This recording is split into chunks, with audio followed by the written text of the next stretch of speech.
Hey ladies, it's Chelsea and I'm back. So today I'm going to show you guys how to fleek and make your wig, lace frontal wig, for under $200 by yourself at home. So let's get started. So first you're going to need a cap. You can use a dome cap or stretch weaving cap, which is what I'm using.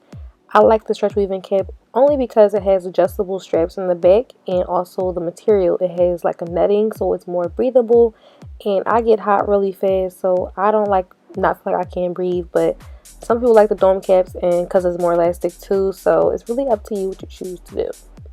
The frontal, when you're putting it on, you want to make sure it's like about 2 inches above the cap after you set it on there, so it doesn't pull back when you start sewing, which is how I have it up a little bit more. This hair I'm using is it's LAFLARE hair. It's Peruvian body wave. It's a beauty supply store brand hair. They have a website as well, but I like their hair a lot. It's unprocessed with me hair, so you can color this, lighten it, all that stuff that you want to do with virgin hair, you can. I have 14, 16, 18. It came in a 3-month pack, and this hair is like $90, I believe, and the frontal is also from them as well, and it was $100. So right there, you got like $190 plus the cap is maybe like $3. So I mean, you're paying under $20 to make your own wig at home, and it's going to customly fit your head. So why not?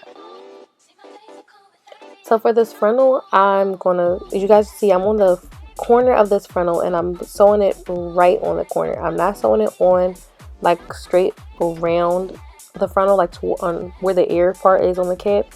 So I'm just sewing directly on the corner of the frontal, and I'm moving up the frontal and sewing it straight back. How you choose to sew it is up to you. Like, I pulled it through that way, as you guys are seeing, or sometimes you'll see me go through the frontal and underneath the cap, or sometimes I'll go underneath the cap through the frontal. It really is up to you what you like to do. Sometimes it's easier to do through the cap and underneath the frontal so it doesn't snag on the head, mannequin head. This is a canvas mannequin head. What I like these for is because they have different measurements for each head, so it means you can get one that measures to your head perfectly. So deaf to the styrofoam head with the tape all over it, you can just have a head that's really good quality and lasts a while, and it fits your head shape and measurements somewhat perfectly. So they have like small, medium, large size ones. So depending on what size your head is and what your measurement is, you might want to get that. I guarantee it'll make your wig making much more easier and less complex, because it's almost like doing it on yourself.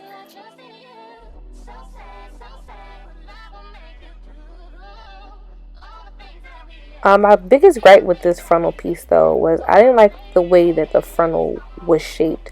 Like, it didn't like you guys kind of said, it's just straight across. So I had to kind of make my own shape and cut it. It didn't really have a shape. It was just like a rectangle piece with hair on it, and then it had a silk based closure underneath it, which I didn't really care for at first, but after I put it on, I really did like it. But usually I don't like silk based closures on frontals. But other than that, the frontal was pretty cool. For where I got it from, it was a pretty decent frontal. I probably won't get it again though, because I'm not paying $100 for a 12-inch frontal. So especially because I have my own plug and I can get my own frontal for less than that. So that's that. But anyway, back to the video.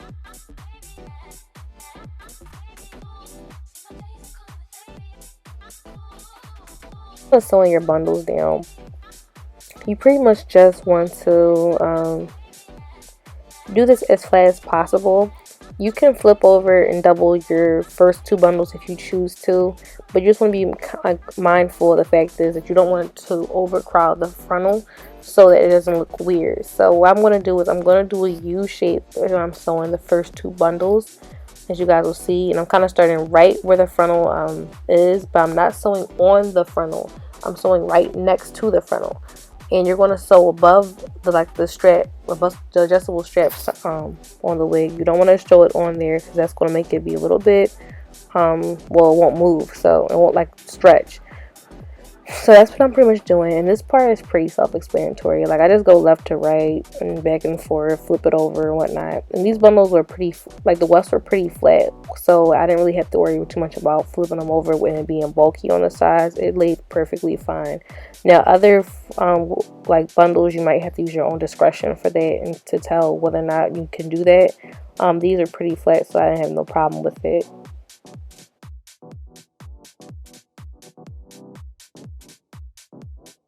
Now for the second bundle, I'm taking this and I'm single wefting sewing it, yeah, versus double wefting it. You could double weft your second bundle if you want to. Once again, that is up to you. I just find that it's a little easier to start single wefting your tracks as you get closer to the top. This also depends on how many bundles you're using and how thick and how long they are. So yeah, these are, like I said, these are pretty thin, low density bundles, so I don't really have too much concern about single wefting this part.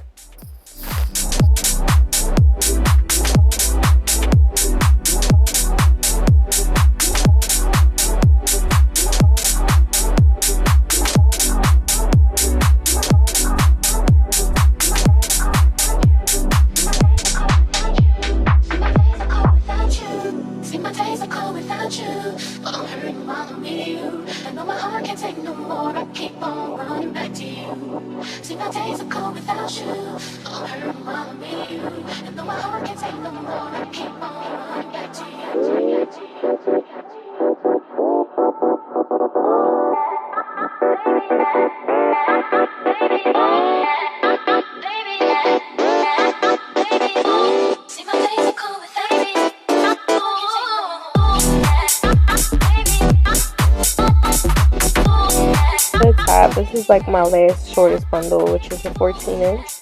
You want to start going straight across versus curving it in a U shape, which is kind of difficult, I find sometimes, but it's pretty much about how you hold it. But just, you want to go straight across. You don't want to curve it, because curving it will be like lumpy and it won't lay right, and it won't go up to the frontal right. It's just a lot. This is always for me like one of the most hard parts about doing a frontal is closing it up correctly. Like, every time I do this, I always gotta do this like twice when I'm doing a wig, especially. Like, sewing it on somebody's head is a little different, but I find it always so weird doing it on a wig, and I just it irks me. But you guys will see kind of how I do it. And also, I start cutting the tricks up, and when I start getting to the top as well. So when I'm done, like each row, I cut it at the end, so I don't flip over at the top, because I find that makes it once again lumpy. And the key to a great frontal wig is making it lay as flat as possible, so you can pull it up, pull it down, and it looks good. I trusted you, I trusted you.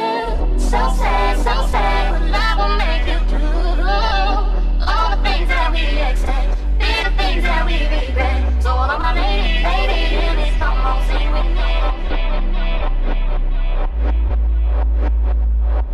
See, my days are cold without you, but I'm hurting while I'm near you. And though my heart can't take no more, I keep on running back to you. See, my days are cold without you, but I'm hurting while I'm with you. And though my heart can't take no more, I keep on running back to you.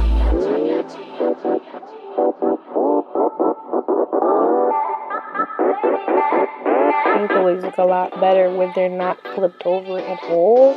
If you just, granted, nobody wants to cut their tracks, and most people want to get at least 3 bundles on their wig or their sewing. But if you just do like a single weft the tracks the whole time, and maybe cut it at towards you're done, it just looks and lays so much better, and it just looks gorgeous. So if I was using like cheaper hair, kind of like this, versus like expensive, brand hair or something like that, I maybe would do it that way, just to have it to lay perfect. But each his own, really, and you guys will kind of figure it out as you do it. You're like, okay, this works for me, but this doesn't work for you, and put it out.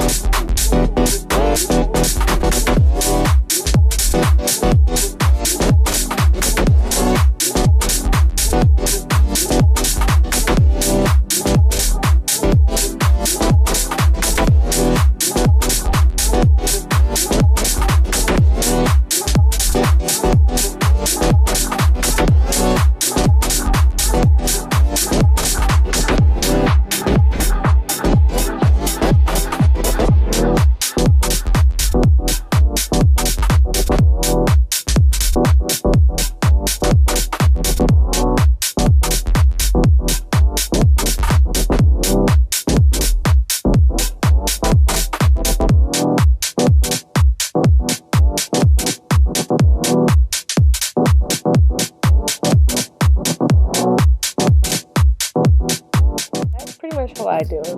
Like you see, you might see a little small gap right there.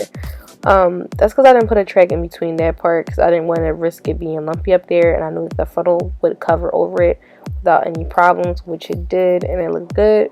So I mean, once again, that's a matter of choice, but that's just what I knew I decided to do.